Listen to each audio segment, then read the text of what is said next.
ruling benches. The opposition was led by the Congress and the TMC. Their basic contention, their basic question is, why is the centre in such a hurry to push through with this idea of simultaneous elections for Lok Sabha and Vidhan Sabha? Perhaps they should hear what the country has to say. Perhaps they should watch and listen to and heed the message from the voters and the citizens of India who have taken part in the News 18 Pulse One Nation, One Poll survey. We conducted this survey over a 3-week period between December and January. Our survey revealed an overwhelming support for the idea of one nation, one election. In fact, 4/5, 80% of the respondents were in favor of the idea of one nation, one poll. So the question is, will the JPC then back the idea? Will Parliament back the idea? Because the voice of the people, certainly in the News 18 Pulse One Nation, One Election poll survey, seems to be overwhelmingly in favor of that idea.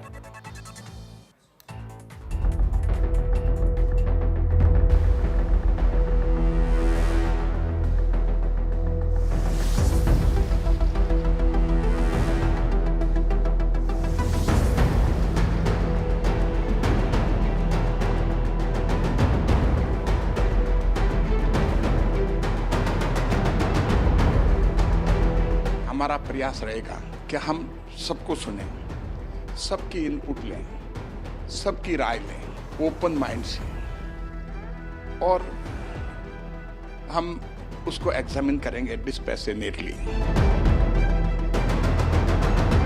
ये उनकी, क्योंकि वो बहुमत में है तो अहंकार में वो है, वो अपनी बातों को यहाँ कहीं न कहीं पूरे देश पे ये थोपने का एक प्रयास है।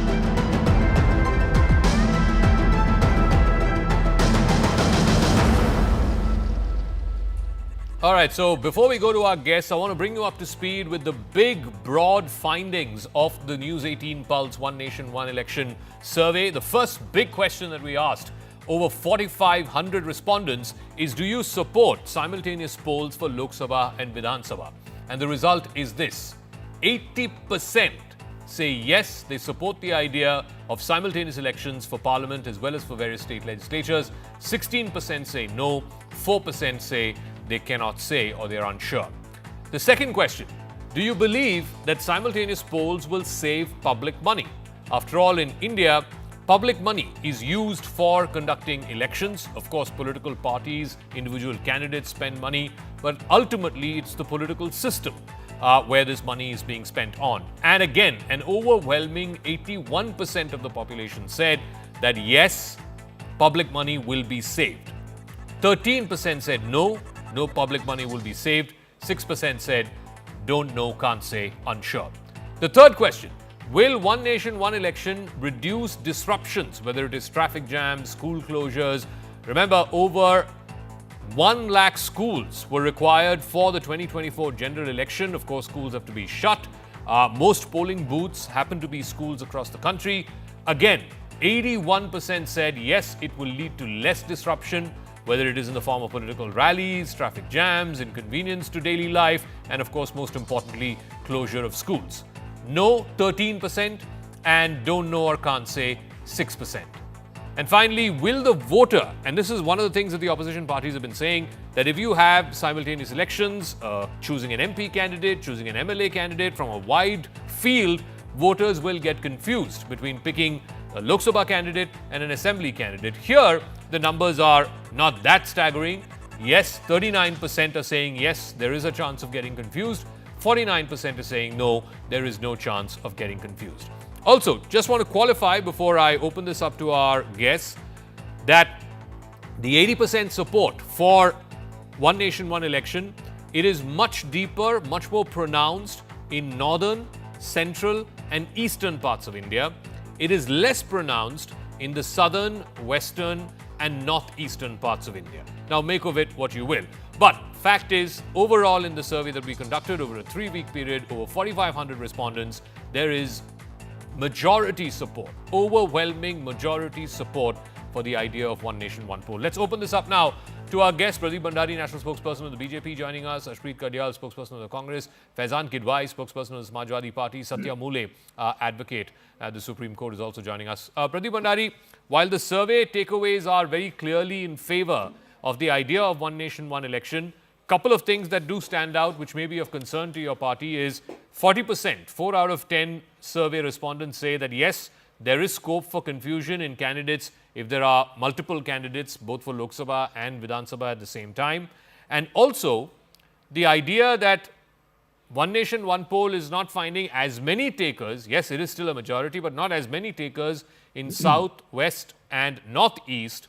How much of a concern is that to you compared to North, Central, and East? Well, Zakka, thank you so much. And first of all, congratulations to your team for such an exhaustive survey.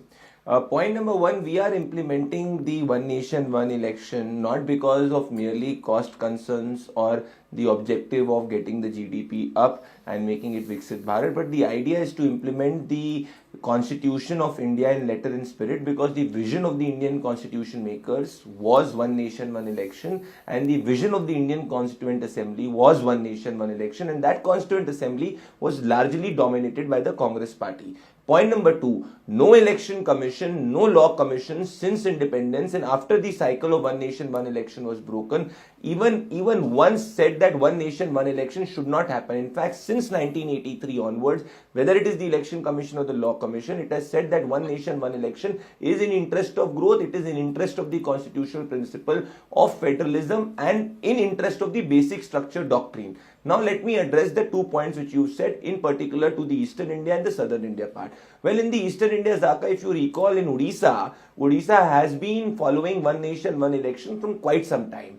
And there the voters' wisdom should not be questioned, because it's the same voter which gave the BJD in 2019 more than roughly 70-80% seats in the assembly, whereas in the Lok Sabha we got 40% of the seat. So the voter is very wise enough. In fact, as recent as in Maharashtra, in Nanded assembly Nanded Lok Sabha bypoll, the result did not go in our favor, whereas the assembly of Nanded, 4 out of 6 assemblies were won by us. So the voters are wise to differentiate. Now let me come to Southern India and I will end my argument with that. Andhra Pradesh has been following one nation, one election for quite some time. And Andhra Pradesh has not been a state which is dominated by either of the national party. I believe that addresses the concerns of federalism, voters voting different parties at the same time, and also the larger argument of implementing the constitution principle. That is what Prime Minister Narendra Modi is doing, implementing the vision of Baba Saheb Bhimrao Ambedkar. Some more takeaways from the News 18 Pulse One Nation, One Election survey. 69% of our survey respondents said that India should follow the global model of countries like the United States, which have simultaneous elections. There is a strong belief, 80% of the survey respondents say that simultaneous polls will save public money. 55% simultaneous voting will not create confusion among voters. 49% said no problem in differentiating between state and national candidates. And most importantly, 72% said if there is one nation, one poll, that will improve voter turnout. And as you well know, urban apathy is a big concern for the Election Commission, for political parties. So all in all, it seems like a large number of people are welcoming this idea of one nation, one election. So please respond to that. Number one, a survey that is done on less than 1% of the people cannot possibly reflect the perception of 100% of the population. Number one. Number two, similarly, like you've done a survey, exit polls that recently predicted 400 plus for the Bharatiya Janata Party, majority of them were proven out to be wrong. So that is where the survey stops. Now let's come to the main facts, main points. One nation, one election. The only person who benefits from that is Mr. Modi, because he has been more of a prime campaigner and less of a prime minister. He has not been able to give any time to governance, has only been campaigning, rallying and doing roadshows. Number two, the most important point of all is, Zakka, two most important points. There are states which went into election 6 months ago. Some went into election 2 years ago. Some went into election 4 years ago. How do you bring all of them to point one? And will that not amount to undermining the votes of people? Will that not amount to violating the democracy, violating the constitution? Because these governments have been chosen. And why should they again go into an election? They have just recently won 2 months, 3 months ago, some 1 year ago. And number two, let's say in the middle of a term, a government falls due to a no confidence motion. Or let's say elected representative has passed away due to some reason, some natural reasons. And will that state wait for the entire country to go into election again? Will that state stay without government? Will that state be governmentless? Will there be no governance? And number three. Ashpreet, so a couple of clarifications. One on the exit poll business. Pradeep used to be an exit pollster in an earlier avatar. This is what we are putting out. The News 18 Pulse is not an exit poll. It's simply a survey. 4,500 people responded. And these are the percentages of the responses of the people. There's no, seat share, vote share, conversion, nothing. This is a simple, straightforward survey. Okay, number one. Number two, on the question of, which is a valid question, I think, if let's say, for example, the UP goes to polls in 2027, so will you curtail the term of the assembly to have simultaneous polls? Or Punjab goes to polls in 2027 again, will you curtail the assembly? The Ramnath Kovind committee has put out a very clear direction on that. As far as the first cycle is concerned, whenever it starts, 2029 or 2034, as far as the first cycle is concerned, there will be a break of a 2.5-year period. Any assembly that was within 2.5 years of that first cycle will only have that curtailed term. And then subsequently, once the first round of One Nation, One Election happens, then all assemblies, all legislatures and parliament will have the same concurrent term. That's exactly what I'm saying. But that's a one-time exception. If I may, why that one time? Answering both your queries. One, I did not say that this is an exit poll survey. I gave an example that surveys was also done when it came to the exit polls. When 7 to 8 big channels were suggesting that the BJP would win by a margin of 400 plus seats, that was based on a survey. Surveys go wrong because it's done on less than 1% of the people, and then there is no guarantee that the person is going to be doing what he said in the survey. And number three, the next thing that you quoted, that for once you will have to go through the curtailment. After that, it will all be fine. Why that one time also? And why will the government agree? No state government that is other than the Bharatiya Janata Party, other than the NDA, agree to this. Why should they have their term cut short? Why should they have to go to election before 5 years are complete? People have voted for them. That amounts to undermining the votes of people. Faizan Kidwai, as per the Election Commission's own estimates, which are very, very conservative estimates, the cost of conducting the last general election, 2024, was in the range of 3,500 to 4,000 crores. These are official figures. The unofficial figures run into tens of thousands of crores. Now, as a political party representative, and this party that comes from the largest state, the big question that's being asked is, why would you not back the idea of One Nation, One Poll? Because after all, everybody knows you win Uttar Pradesh, you win the nation. And chances of voters voting for the same party, Vidhan Sabha and Lok Sabha, are higher if both the elections are on the same ballot, as opposed to 2 years apart or 2.5 years apart, as in the case with Uttar Pradesh. So why would you not welcome the idea of One Nation, One Election? I'll tell you that. I'll tell you. First of all, good evening to you and to all the fellow panelists. See, you spoke about the cost of elections. There's an organization, Center for Media Studies. It says in 2019, 60,000 crores was spent and 45% of the expenditure alone was from Bharatiya Janata Party. So this explains the black money they got and the unethical funding from electoral bonds. So I'm just putting this on record.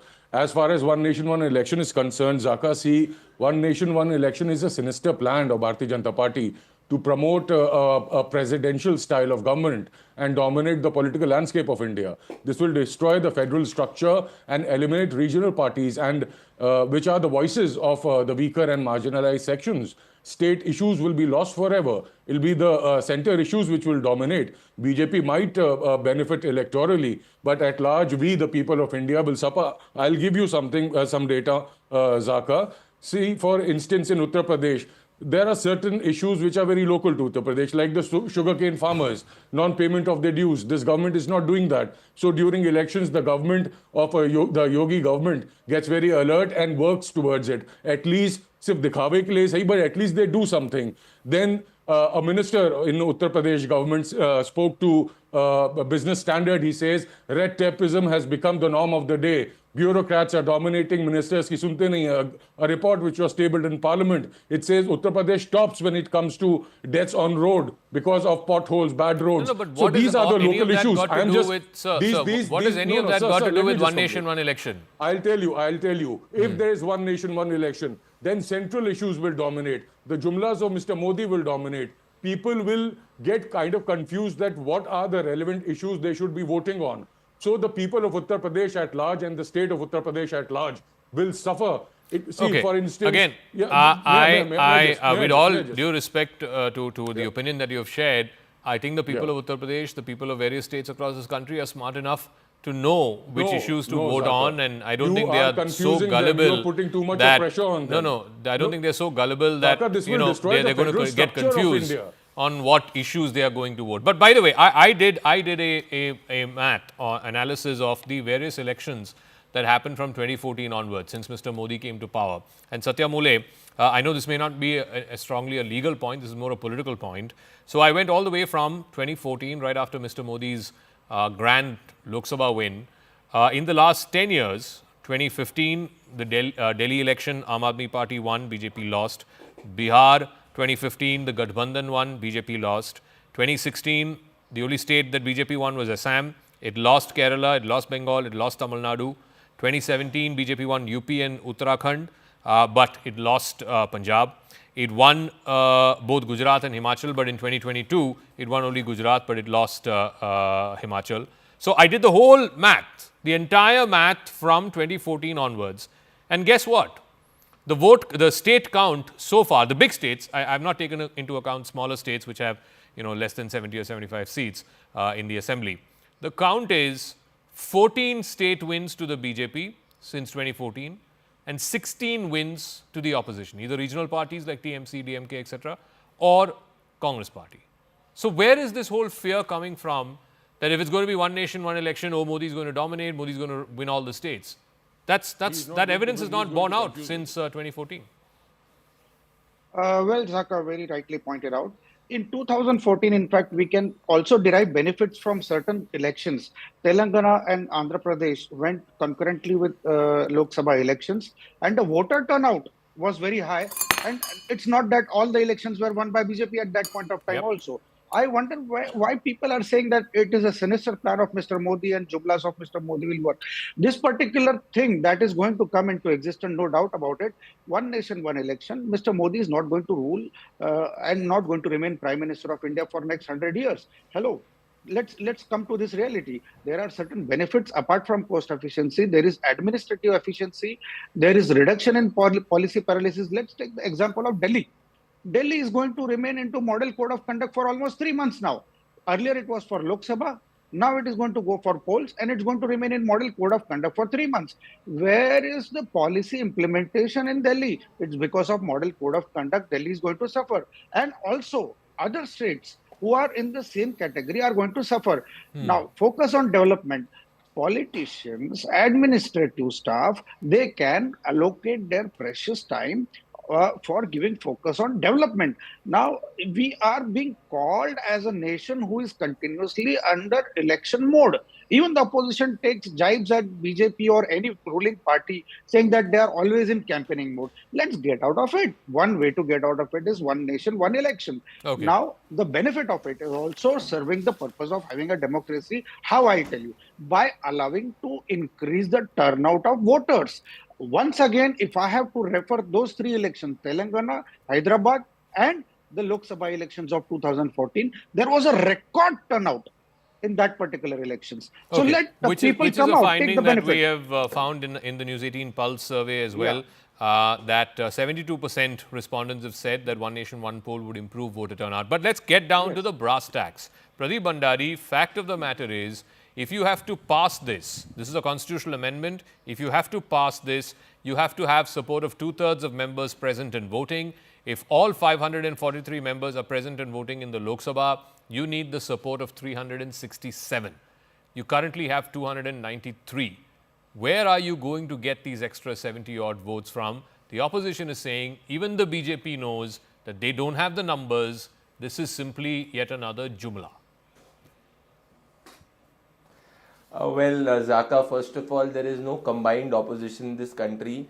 Just recently, if you recall and remember how the India alliance has broken and fallen apart, the Congress party has been politically rejected by the Aam Aadmi Party, TMC and Samajwadi Party, and similarly the Aam Aadmi Party was politically rejected in Haryana. So there is no index of opposition unity. Point number one. Point number two, we are in talks with multiple parties, and I do believe that when the abrogation of Article 370 happened, where we passed it through both the houses of the parliament, similarly with this support of more than 50% and the right MPs you said, we will obviously pass it through consensus. So yes, it will go through democratic exercise. This also addresses the concern raised by the other member, particularly from the Samajwadi Party, that we are trying to bulldoze it. It is not logically possible to bulldoze it. On the issue of federalism in the regional parties, there have been more than 30 parties which are non-BJP, and many of them regional parties, whether it is AIDMK parties belonging to the Northeast, which have supported one nation, one election. On the part of federalism, this report of Ramnath Kovind consults former Chief Justice, whether it is Mr. Bode, whether it is Deepak Mishra, whether it is other election commissioners, and majority of them have supported and given an argument how this is not against the federal character. And just one point, Zakka, are these people from the opposition, in particular the Congress party, suggesting that Mr. Nehru was anti-constitutional, anti-federalism, was believing in only presidential form of government because Mr. Nehru believed in one election? Yeah, so the Congress party's Mr. Arshdeep is anti-Nehru, Samajwadi Party is anti-constituent assembly. That is what I'm trying to say. I want to put that question do not understand the hypocrisy to Arshdeep first and then Mr. Kidwai. But Arshdeep, I mean, how can the Congress party claim one nation, one election is anti-federal or anti-democratic when the first three general elections in this country were one nation, one poll under Pandit Nehru? So he was anti-democratic, anti-federal? See, number one, what matters the most is the intention behind an action. The intention of the Bharatiya Janata Party is what here? They want to snatch the power of vote from the people, the feedback mechanism. They don't want it to exist. They want it gone. They want it wiped off the face of this earth. Because I'll tell you what. For example, I'll give an example. If the Bharatiya Janata Party, let's say, has won at the center, and then they are not delivering on their promises, they're not working. For example, 2 crore jobs not given, doubling of farmers' income not done, inflation not reduced, 15 lakh not given, then the people will give them a befitting reply in the state election. They will defeat them. And the people will convey to them that you cannot take us for a ride. We will give you a befitting reply through our vote, through our feedback mechanism. And the Bharatiya Janata Party wants to take away that remote control. Number two, the Bharatiya Janata Party needs to tell one thing, that only before elections, because we all know how busy you are with campaigning, only before election you used to work in a state. If it's an assembly election, maybe 3 months before they'll work. If it's a panchayat election, maybe 4 months before they'll work. If it's an MC election, a bipolar election, Lok Sabha election, usse pehle kaam karte the. Now they will not even do that. There will be zero work done. Okay, zero things done. Opposition's contention, very quickly, Pradeep, is if it becomes one nation, one election, 5 साल में एक बार चुनाव होगी, 5 साल में एक बार accountability होगी, उसके बाद 5 साल के लिए fill it, shut it, forget it. Zakka, everybody is not Rahul Gandhi, which goes on a vacation on a New Year Eve when 7 days of mourning for Dr. Manmohan Singh happens. Everybody is not Rahul Gandhi, who only works during the time of election. We work 365 days a year. This is why the people of India from 2014 onwards. Now, I was not speaking in between this gentleman. He was speaking all sides of political argument. He's not been able to give a single constitutional argument. He's not been able to give a single logical argument. So please allow me to rebut him politically. अरे भैया इतना क्यों घबरा रहे हो? Rahul Gandhi Vietnam में गया, हरीश रावत ने कहा है जब 7 दिन नेशनल मॉर्निंग चल रही थी. Pradeep, let's stick to the issue, please. Let's stick to the issue. Let's stick to the issue. He's saying if you have periodic elections, it's a chance for voters to hold ruling party accountable. Please respond to that. I will respond to that. Remember how by-elections happen, and there are successive by-elections which take place along with the Lok Sabha elections and also along with the assembly elections. So is the representative from the Congress party saying that the voters' right is snatched when a by-election happens? What type of an illogical argument is this? Is he saying that Mr. Nehru snatched the right of the voters since independence and Mr. Nehru was anti-democracy? If a by-election can happen along with the assembly election and the right of the voter is not Mr. snatched, Kidwai, final word. I have to wrap up after this. Ultimately, the argument that it is anti-democratic, anti-constitutional falls through because the first 3 general elections from 52 to 67 were all one nation, one election. Yes, 2, yes. the cost factor I just outlined, official figures, unofficial figures. There are, in fact, even in our survey, 80% are saying that one of the reasons that they should do this is to reduce the burden on the public exchequer.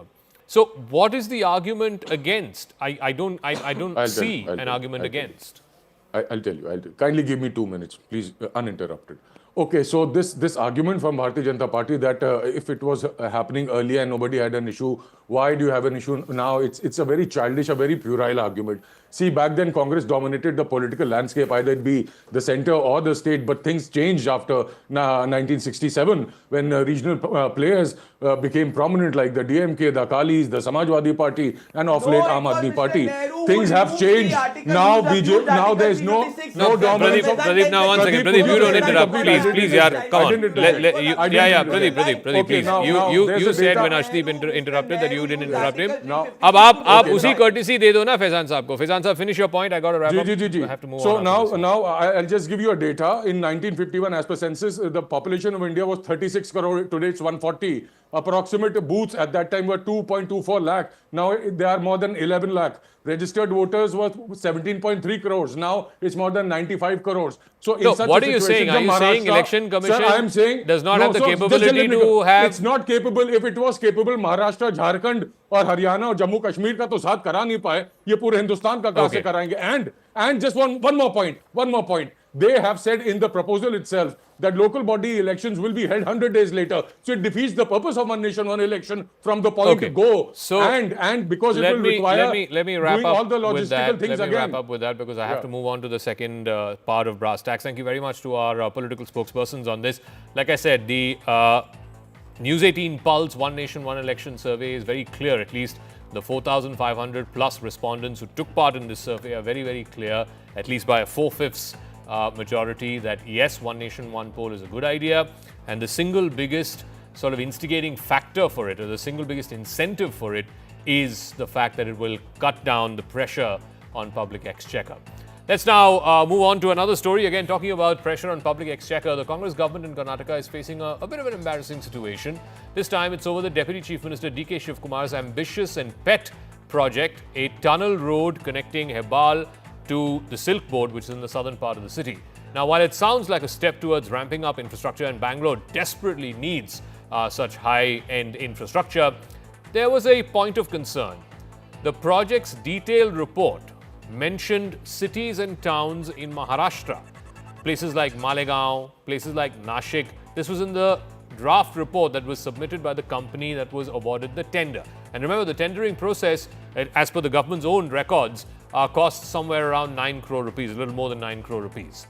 Now, even the civic body has admitted the error, that the company that was chosen had been chosen because of their experience in building a similar tunnel project in Maharashtra, and they had done what is a copy-paste job. They had done what lazy students do when they have a project to submit.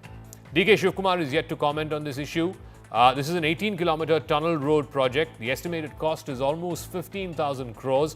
It's now been reduced to, like I said, a copy-paste project. Will the Siddaramaiah government be able to wriggle out of this faux pas that has left it red in the face?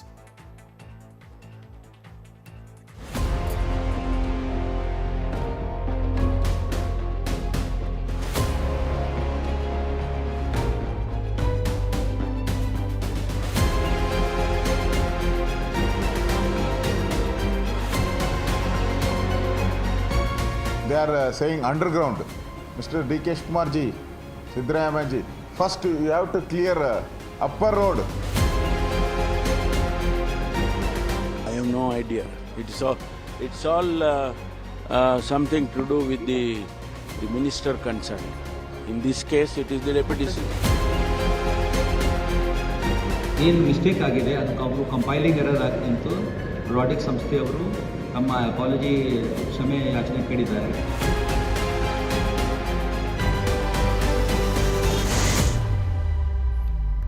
All right, straight face-off, Congress versus BJP tonight on Brass Tacks. Mohan Mishra, spokesperson of Karnataka BJP, Lavanya Ballal, spokesperson of the Congress. Lavanya, let's face it, I mean, even the most die-hard fans of the Congress will say this is an embarrassment. This is a cut, copy, paste job. How did this happen? Good evening, Zakka. So nice to be on your show once again. Yes, I totally agree with you. The company which was awarded the contract to do the DPR has done a very shoddy job of it. And Prahalad Joshi, if I'm not wrong, the officer in charge had already commented about it. And he said, we will look into it and we will make the corrections. This is not an embarrassment for the government, but yes, it is an embarrassment for the state of Karnataka, I would say, to have somebody who gets a contract and does such a shoddy job. So will you change this the will company? be rectified. Will you retender? Sorry? Will you change the company because they've done such a shoddy job? I do not know of Zakka of what the legal procedure is in such situations. So I wouldn't want to comment, but I think there will, of course, there will be corrections and only then this will proceed. It's a beautiful project in line because we have huge amount of traffic pile up that happens in this corridor. And I think in the last 20 years after SM Krishna, he's the first minister who is in charge. I mean, he's a deputy CM who's taken an interest and he's taken a pledge to, No, but Lavanya, the fundamental issue is, no, the cut, copy, paste job is an embarrassment. I agree with you. But the fundamental issue is the company has taken traffic data from Nashik and other cities in Maharashtra and extrapolated that to Bengaluru. When it is clear that Bengaluru has a much more compounded traffic problem. So we don't even know, what is the calculation basis which the company has come to this conclusion that this is the length of the tunnel, this is the width of the tunnel, these are the specifications of the tunnel. Because the whole calculation is, lifted from Nashik. It is meant for Nashik traffic numbers, not for Bengaluru traffic numbers. Absolutely. It is very appalling that, somebody who got the contract, it is a Delhi-based company who do such a shoddy job and, submit a report in the span of 2 months. Of course, Zakka, you're absolutely right. The traffic issues in Nashik are very different from traffic challenges that we have in Bengaluru. I don't know why they assumed that it will fly, one. Thank God we found that mistake. Thank God they found the mistake in the meeting, or else imagine if somebody wouldn't have goofed up. This would have passed off as an traffic report of Bengaluru. Thank God somebody goofed up and the copy-paste job was shoddy. Okay, so Mohan Mishra, the Congress's contention is, at best, this is a cut, copy, paste job. This has nothing to do with the government. If anybody should be embarrassed, it's the company that got awarded the contract. Zakka, if you see the way that DK Shivakumar is handling this project, it shows how much seriousness he has in it. He don't have any seriousness. Okay. So when you look at this particular project report, which is DPR, can somebody give a DPR in hardly 2.5 months for a tunnel which is having a city like Bangalore, which has more than 1.4 crore population? You have from east to west, north to south. You have tech parks, you have people, all around the corner, and you have traffic issues today. Can you imagine that? It clearly shows they don't have seriousness. Just on the paper, they just want to put something. They have done it. That's the importance of that kind of importance we should give for this particular project. If that is the case, why DK Shivakumar is not speaking about the roads which are there? Have we seen the pathetic condition of roads in Bangalore today? You go wherever you go, from Bangalore to airport, if you want to reach, it takes minimum 2.5 to 3 hours from south. I'm telling you. So that's the condition we have. And you will be having accidental deaths every now and then in Bangalore. They are spending crores together money just for the patching up of these roads. Just put, the cement for these roads. So instead of focusing on that, Mr. DK Shivakumar is focusing on making some tunnel only on paper. But Mr. Mishra, this tunnel project will do exactly that. It will connect the airport. It's from Hebbal to Silk Board. It will connect the airport to South Bangalore. And if I'm not mistaken, we've been talking about this for the last 10 plus years. The steel flyover, when the BJP was in power, the steel flyover was talked about. Again, it was the same thing, connecting airport to South Bangalore. Zakka, this will not happen. If that is the case, let DK Shivakumar focus on completing the metro from Bangalore to airport, from Majestic to airport. That is more important than doing this tunnel report. Okay. So he's not focused more on that. He's not allocated funds on that. And they say this costs around 15,000 crores. from where they are bringing the money. We know that BBMP is debt-ridden already, and this particular government from past 18 months, I'll tell you one figure, since Sidramaya became the chief minister, in the year 23-24, there's an additional debt of 85,000 crores. In the year 24-25, there's an additional debt of Zakka, if I may 1,85,000 respond. crores. Okay. There is an additional debt of 1,90,000 crores only in 18 months. So, Come on, so it's the kind Lavanya of debt Ballal, burden you they're don't have carrying. money Even to after how fulfill can your it- guarantees. Exactly. You It don't will have be only money on to have paper. free bus tickets. The bus prices had to be raised. The transport minister justified that. You know, the guarantees that were offered are not being fulfilled. Where are you going to find extra 15,000 crores to build a tunnel? Well, Zakka, I'll respond to his allegations point by point. He mentioned accidents, he mentioned traffic congestion, he mentioned potholes. All of these problems existed when BJP government was in power. But they did not think of any solutions at all. They did not even sit at a table and think of decongesting the city. Now, when we are decongesting the city, they come up with excuses of all of this. Yes, it existed during BJP era. It existed in the previous government as well. Now, the other thing he talks about is you mentioned about the transportation. While the BJP exited the office, there was 5,900 crores worth of bill spending for the four boards of transportation corporation. It is a kind of loan that this government is clearing up. When they talk about the rising ticket bills, they also do not mention how they have pledged the TMC, the bus depot, the building at Shantinagar, Bengaluru under their administration. They do not mention that if they have any solution for decongesting Bengaluru, Zakka, because they are also equal stakeholders in the state, they should come up and tell us what is other alternative solution for decongesting the state's traffic. While he talks about the metro, the metro work is continuing. The metro work has not stopped. Metro work is going on. So what objections do they have for decongesting Bengaluru? No, so see, the idea, the principle that you need to find a way to connect the airport to South Bengaluru, particularly towards Electronic City, Jayanagar, JP Nagar, etc. That need has been there for God knows the last 10 or 15 years. The question is, should it be a flyover? Should it be metro? Should it be, this tunnel project? And two, what Mohan Vishwa was asking about, where is the cost? If you can't keep your guarantees, and I believe all the guarantees put together cost something like 52,000 crore rupees, then are the guarantees priority? Is the tunnel project priority? Are potholes priority? But be that as it may, the principle, Mohan Vishwa, you also agree, Hebbal needs to be connected to Electronic City. See, Zakka, I completely agree with you. Okay. See, you know who are there in power now. What they say, they showed all those fancy pictures to the people of Karnataka or people of Bangalore and came to power. What are those fancies now? Where are they gone? If they would have mentioned the same thing while announcing freebies or when announcing guarantees, what did Mr. Sidramaya say during election campaign? He said, Minister Madhayappa, for you also it is free. Minister Kaka Patil, for you also it is free. When they were announcing, didn't they had all this thought in that mind that, there was dues was 5,900 crores and all? Come on. What kind of, joke it is? Right, is coming and telling here, when they announced, they did not have anything in mind. Now they know they are debt-ridden. They are not able to fulfill the promises. Because of that, they've hiked, the drinking milk price, they have hiked at least 2 times. It was 39 rupees during our tenure. Now it is 44 rupees. They're going to increase even more. Okay, we'll see how this plays out. But like I said, yes, it is an embarrassment for the company involved. It's an embarrassment certainly for the BBMP. Also an embarrassment for a pet project for the Deputy Chief Minister. But on principle, the fact that there is need for better connectivity in Bengaluru, particularly from the northern part of the city to the southern part of the city, that is something that is unambiguous. It is something that has existed for the last 10 plus years. How they go about it is something that we'll have to wait and see. I want to move on to the other big story, the international story that's a focus tonight. Donald Trump had one of his first press conferences as president-elect. He was speaking to reporters at Mar-a-Lago, his residence-cum resort in Florida, and he said some pretty outrageous things. He said he will annex Greenland by military force if needed. He will annex Panama Canal, again by military force if needed. He quite derisively has been continuing to say that Canada should become the 51st state of the United States and that Trudeau is nothing but a governor.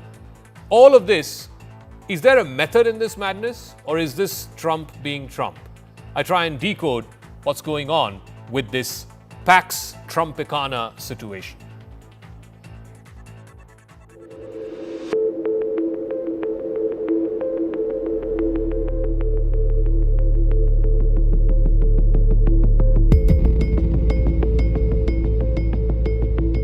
During his first term, President-elect Donald Trump had urged his close associates to find ways to purchase Greenland. Greenland is a semi-autonomous Danish territory which is overseen by the government of Denmark. Now he's repeating his desire to purchase the island. President-elect Donald Trump's attention returned this week to an idea which has fascinated him for years: acquiring Greenland for the United States of America. We need Greenland for national security purposes. I've been told that for a long time, long before I even ran. I mean, people have been talking about it for a long time. You have approximately 45,000 people there. People really don't even know if Denmark has any legal right to it. But if they do, they should give it up because we need it for national security. That's for the free world. I'm talking about protecting the free world. You look at, you don't even need binoculars. In a news conference Tuesday at his resort home, Mar-a-Lago in Florida, Trump refused to rule out using either military or economic force to retake the territory from Denmark. He said, and I quote, "We need Greenland for national security purposes." He argued that Denmark should give it up to protect the free world. He even threatened to impose tariffs on Denmark if it did not give up Greenland. Trump also took to social media to write that the American acquisition of Greenland is a deal that must happen. Incidentally, this was on the very same day that his eldest son, Donald Trump Jr., was visiting Greenland. Trump tweeted in all capital letters, "Make Greenland great again." After the news conference, Denmark sharply rebuked what Trump said, saying that the world's largest island is not up for sale. The Prime Minister of Greenland, Mute Egit, rejected Trump's designs on his territory. He said, and I quote, "Greenland belongs to the people of Greenland. Our future and our fight for independence is our business, not America's." Greenland is a semi-autonomous territory that is known for its natural resources and its strategic location for new shipping routes that can open up as the Arctic ice starts to melt. A few weeks ago, Trump had reignited this conversation around Greenland through social media, asserting that ownership and control of Greenland is an absolute necessity. Addressing Trump's comments in an interview with a Danish broadcaster, Denmark's Prime Minister Mette Frederiksen said that she did not believe that the US will use either military or economic power to control Greenland. Frederiksen repeated that she welcomed the United States taking a greater interest in the Arctic region, but it will have to be done in a way that is respectful of Greenland's people. Denmark's king has also unveiled a new royal coat of arms which more prominently features Greenland. It was a subtle message to Mar-a-Lago. King Frederick X issued a declaration to change the royal coat of arms for the first time in over 50 years. The new design replaces the older one, the one that Frederick's mother, Queen Margaret II, had established back in 1972. And in this new design, it strengthens the prominence of Greenland in the royal coat of arms. The bottom left quadrant of the shield at the center of the coat of arms previously featured the three crowns, which represents the union of the Nordic countries, Sweden, Norway, and Denmark. It also had two parts of the Danish Commonwealth. One was a polar bear, which represents Greenland, and the other was a ram for the Faroe Islands. In the new coat of arms, the crowns, which represent the Nordic countries of Sweden, Denmark, and Norway, have been removed. Instead, the polar bear that represents Greenland and the ram that represents the Faroe Islands have been displayed much more prominently. Greenland's vast ice sheets and glaciers are quickly melting away even as the Earth warms up through climate change. The melting of ice could allow drilling of oil. It could also allow for mining of very important minerals like copper, lithium, nickel, and cobalt. These are rare earth mineral resources which are essential to making some of the most sophisticated modern-day electronic gadgets, whether it's mobile phones or electric cars. Because of higher temperatures, an estimated 11,000 square miles of Greenland's ice sheets and glaciers have already melted in the past 3 decades. In 2023, the Danish government published a report which detailed Greenland's potential as a rich deposit of valuable minerals. The Arctic island has favorable conditions for the formation of ore deposits, including many critical raw materials. The melting ice in the Arctic is also opening up a new strategic asset, which is shorter and more efficient shipping lanes. Navigating through the Arctic Sea from Western Europe to Eastern Asia is about 40% shorter compared to going through the Suez Canal. Ship traffic in the Arctic has already surged 37% in the last decade, according to a report by the Arctic Council. China has shown significant interest in the new route, and in November, China and Russia agreed to work together to develop a new Arctic shipping route.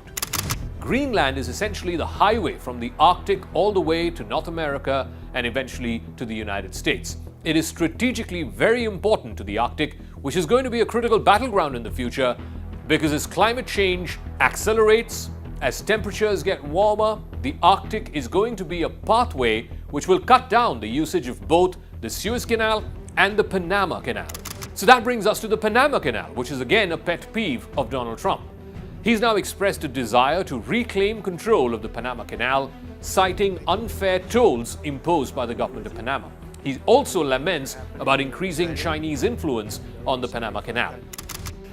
Look, the Panama Canal is vital to our country. It's being operated by China. China! And we gave the Panama Canal to Panama. We didn't give it to China. And they've abused it. They've abused that gift. It should have never been made, by the way. He's also claimed that the canal is vital for U.S. national security and economic stability. He's hinted at using military force if necessary, although that's been met with very strong rejection from Panama. Officials there have asserted that the canal is under Panama's sovereignty and they deny any Chinese military presence in the canal. Trump's comments also reflect a broader strategy to counter perceived threats from China in critical global trading routes. But here's the thing, China does not control the Panama Canal. A Hong Kong-based corporation, CK Hutchison Holdings, operates 2 out of the canal's ports, which are located in the Caribbean and the Pacific. Now, they've been operating this since 1997, when the United States gave over control to Panama. The Panama Canal is a man-made water passage which is built in the Panama Isthmus. It links the Pacific Ocean to the Atlantic Ocean. Up to 15,000 ships traverse the canal every year. The waterway accounts for about 2.5% of all global sea trade and 40% of all container traffic that comes into and out of the United States. It is absolutely a lifeline for the US, both for import of goods from Asia and also for the US to use the waterway to export commodities.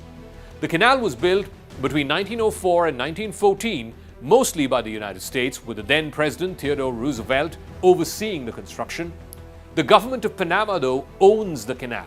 Protocol 1 of the treaty. And in December of 1999, the United States handed over the ownership of the canal to Panama under a 1977 treaty that was signed by then President Jimmy Carter. And now, Trump wants to challenge that. So let's try and make sense of this. Why does Trump need sovereign territory that belongs to other countries? Is this just a rhetoric, a lot of bluster, Trump being Trump, or is there some kind of a secret strategic game plan going on here? Professor Salvatore Babonis is an American sociologist now with the University of Sydney. He's now joining us. Thank you very much, Prof, for speaking with us. We had the press conference earlier today by President-elect Donald Trump. The thing that stood out of the many things that he said was his desire to annex by military or economic means Greenland and the Panama Canal. Do you see this as just Trump rhetoric? I mean, you know, his 3 a.m. tweets, an extension of his 3 a.m. tweets, or is there really something going on here? What's he playing at? What, you weren't interested in the Gulf of America? Oh, that too. That too. Obviously, the United States is not going to invade Greenland. Though it doesn't have to. There are already American troops in Greenland. U.S. forces have used Greenland as a staging point since World War II. The Panama Canal, of course, the U.S. has a long history of invading Panama. So although I don't expect Donald Trump to invade Panama, he certainly wouldn't be the first American president to do so. No, look, I don't think these are serious suggestions. Also, I think we should remember that Donald Trump is not yet the president of the United States. We all seem to have forgotten that. One hopes that once he is back in office, he will temper his language a bit. These are, of course, obviously not appropriate insinuations for a president to make, but he's not yet the president. He's still acting like a candidate. We'll see how he behaves in a couple weeks when he takes office. So tell me this, Professor Babonis, there seems to be, at least in some circles, a view that there is a strategic intent behind what he has said. Let's start with the Greenland situation first. There is evidence to show that because of the melting of the Arctic ice, there is now the possibility of Arctic sea lanes opening up. And I believe there are reports which suggest that in the last decade, sea lane traffic through the Arctic waters has increased by more than 30%. There's also this whole business about, Greenland being a haven for natural resources, rare earth minerals, etc. Do you think there is some strategic plot at play here? No, I don't think so. I think he's much more interested in the literal land of Greenland and the potential resources that may lie under it. This is not the first time an American president has talked about buying Greenland. It's there for the taking in some sense. Now, of course, legally it's not there for the taking. I mean, in the imagination of somebody who is land focused, like former and future President Donald Trump. And I'm not at all surprised that he would make an offer to buy Greenland from Denmark. Not that they're likely to be in the market to sell the territory. I think Donald Trump maybe doesn't fully realize that the era when these things were done is long gone. I mean, let's face it, if this were 100 years ago and Donald Trump offered to buy Greenland, it would be considered a serious offer. In 2025, we don't take that kind of thing very seriously. Now, the Panama Canal is a much more serious issue. The United States has long relied on the Panama Canal as a transit point connecting the east and west coasts of the U.S.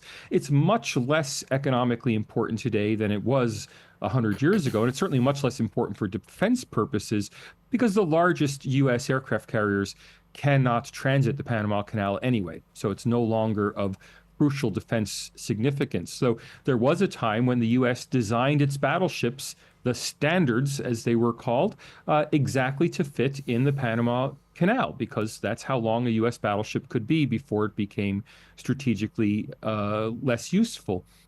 That said, even though the Panama Canal remains strategic to the United States, it's unlikely there will be military action. On the other hand, it wouldn't be unprecedented. The U.S. has consistently intervened in Panama, as indeed the United Kingdom and France intervened in Egypt in the Suez Canal right up until the 1956 Suez Crisis. This is something that countries that are bisected by canals really have had to worry about through history. I wouldn't rule out the idea that there could be a use of force against Panama if Panama did not give in to President Donald Trump's demands. That said, I don't think it's likely. But it's happened before. It could happen again. We talked about Greenland. We talked about the Panama Canal. His other obsession seems to be Canada, and that's my final question, because he's often referred to it as the 51st state of the United States. He's referred to Trudeau as Governor Trudeau, and so on. And Canadians are looking at all of this with a mixture of amusement. Some of them are outraged, perhaps justifiably so. But willy-nilly, what seems to have happened is he seems to have united the entire political spectrum in Canada, whether it's the Conservative leader Pierre Poilievre, Mr. Trudeau, his party members on the Liberal side. They all seem to be rallying against Mr. Trump's comments. Canada is certainly not going to join the United States. That it is inconceivable that Canada would vote to join the U.S., even if the U.S. were willing to admit it, which is difficult to conceive anyway. A president can't just wave a pen and admit new states. That said, it is remarkable that Justin Trudeau made a pilgrimage to Mar-a-Lago and shortly thereafter resigned as prime minister. He may have found that things were just going to be too tough for him to cling on for the remainder of his term. So is Donald Trump going to annex Canada? Certainly not. Is Donald Trump exerting influence in Canada by joking, by cajoling, by threatening? That's not inconceivable. Now, it's hard to tell exactly what's going on behind the scenes in the Liberal Party in Canada, but it is a bit, it's interesting, let's say, at the very least, that Justin Trudeau did make that trip to Mar-a-Lago instead of resigning beforehand. All the factors that have led to his resignation were in place before he made that pilgrimage. So what was said there, obviously we don't know, but all of this Trump and Musk pressure, I mean, Elon Musk has been, if nothing else, maybe in the forefront of this, all this Trump and Musk pressure on the Canadian government seems to, well, it seems possible that it has had an effect. All right, Professor Babonis, it's always a pleasure speaking with you, sir. Thank you very much for joining us here on Brass Tacks. Thank you.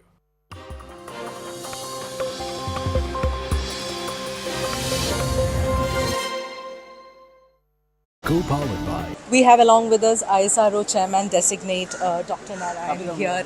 Sir, first, what are your thoughts after you got to know that you are being put as the chairman of ISRO and also you'll be taking over as the secretary of the Department of Space? Really, I was so happy.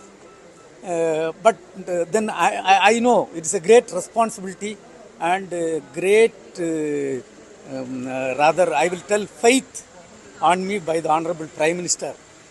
That itself is a great honor, I will tell.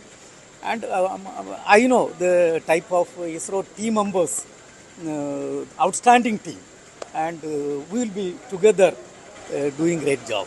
People have also a lot of expectations now with Gaganyaan mission or the Chandrayaan 4. How does it, how are you everything will go well because we have put a clear roadmap for Chandrayaan 4, Gaganyaan mission, then Venus orbiter mission.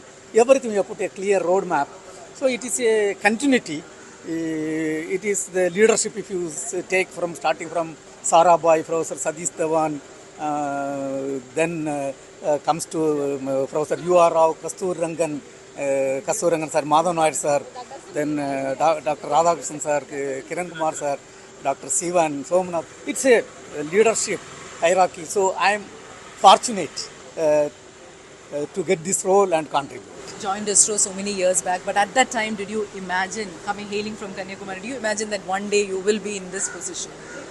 So it was 41 years I am going to complete. Out of that, 7 years as the director of LPSC. And to be frank, when you join, we don't look at this type of positions. Of course, you work and give the best effort, then whatever comes on the way, whatever organization wants, you do it. To be frank, at that point of time, I didn't imagine that I would be in a position to reach to this level. So we know for the next 2 years there is a roadmap and everything, but is there anything that is of great importance to you personally? No, say basically the country needs a lot of things in terms of the climate studies, in terms of disaster management related system, in terms of communication requirements, satellites for communications, then satellite for earth observations. So a lot of demand is there. And of course, another area is strategic areas. So India is having so much vast area, and we have to also, the purpose is we have to ensure happy, healthy, safe life of all of our citizens. Of course, we have to improve the quality of the citizens, and solely ISRO is contributing in a big way, and we are going to contribute in the coming years in a big way. Congrats, sir. All the best. Thank you. Thank you. We have along with us the family members of ISRO Chairman Designate Dr. V. Narayan. Dr. Kavita is his wife here. Ma'am, how does it feel when you got to know about this announcement? Okay, so actually whatever you receive, it is from the God's blessing, right? So I'm also, as a family, his wife, I'm so proud. I'm excited, and we should thank God for that. Then all the Indians, because ISRO is a family, so I should thank all the Indians for that.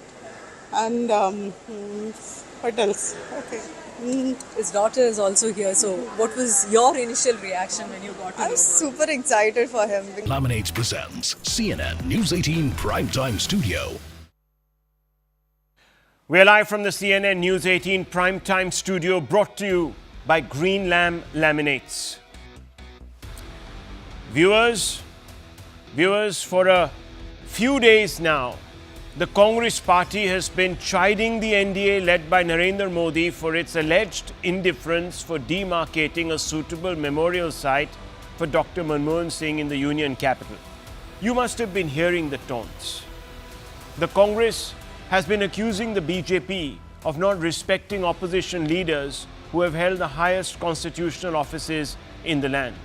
And they say that Dr. Manmohan Singh is being denied his due by the Prime Minister because the Prime Minister is insecure of the legacy of Dr. Manmohan Singh because Dr. Manmohan Singh preceded him in office. This is what has been said. But even as the Congress has been attacking the NDA, the centre surprised all